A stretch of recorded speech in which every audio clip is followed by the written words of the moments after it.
Hola.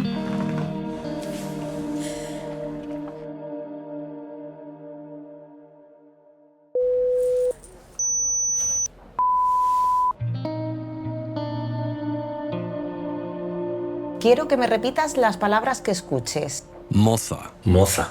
Lado. Lado. Fresa. Presa. Pleno. Pleno. Hola. Hola. Hola, papi. ¡Ay! Soy yo, Rodrigo, tu nieto. Soy Sandra, tu pareja. ¿Pero qué dices? Es que me muero de ganas de que oigas bien. Podríamos hablar sin parar en el coche, como cuando me llevabas al colegio de pequeña. Podríamos salir por ahí a bailar sin que nada lo impidas. Y podrías tocar la guitarra y cantar todos juntos. Por fin podremos bajar el volumen de la televisión. Discutiremos menos y nos escucharemos más. Sí que seremos la mejor abuela y nieto del mundo. Así no tendré que gritar para decirte. Te quiero mucho, abuelo.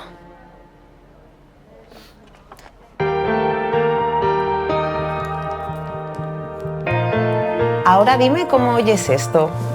Hola, abuela. Hola, mamá.